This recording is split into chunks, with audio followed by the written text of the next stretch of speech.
It was the official policy of the United States government until 1968. In my lifetime and the lifetime of 90 senators who serve today, the official policy of this government was to help white people buy homes and to deny that help to black people. Go home. That's it. Christianity has been misused for hundreds of years to keep your people in subjugation. And I'm speaking now a reality that the history books do not record, but history does. Christianity was used because if I said, okay, you don't believe the way I believe, and Christianity is the best way to believe, so I'm going to take you, and it's going to be for your own good, honey. It's going to be for your own good.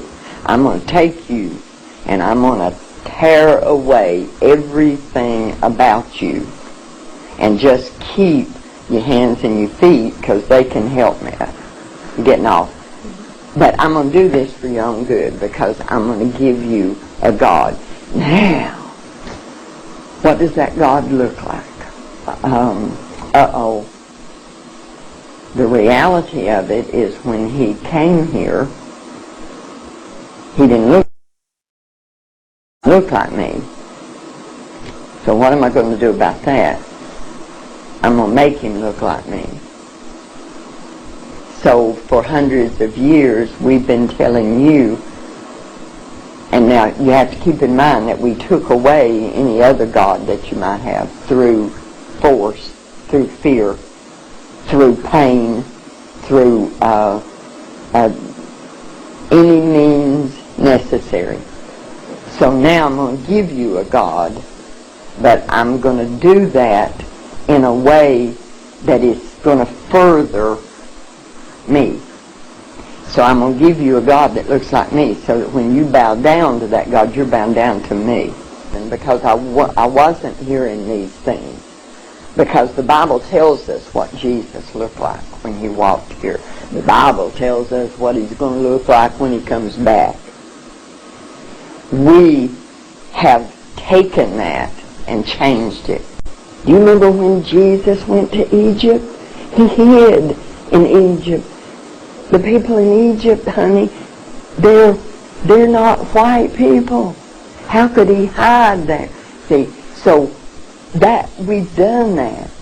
We've given your people a God that looks like me, so that you don't have any qualm about bowing down to me. See, because this is the image of God. I don't know of any sin that we've committed that's greater than that one. And we did it with the Bible in our hands when we were beating your ancestors for looking at us eye to eye. And we're quoting to them from this scripture. Even if we allowed them to have their own ministers, which there wasn't many of because we didn't allow them to read. But if we said, okay, you can have your church. This is my plantation. I'm going to do what I want with it. You can have your church. But then spies were sent. And those spies would stand outside the church, and that man would be beaten, perhaps killed, if he preached anything other than 3 sermons. And those 3 sermons were turn the other cheek, obey your master, and it's going to get better one of these days. God's going to take care of all of it. You're going to be in a happy, happy land. So put up with what you're putting up with now. And we made your people preach that to your people. And it's still being done. It's still being done. Those are the sermons that your people hear.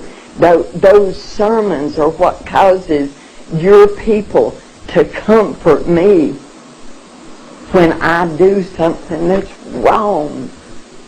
It was the official policy of the United States government until 1968.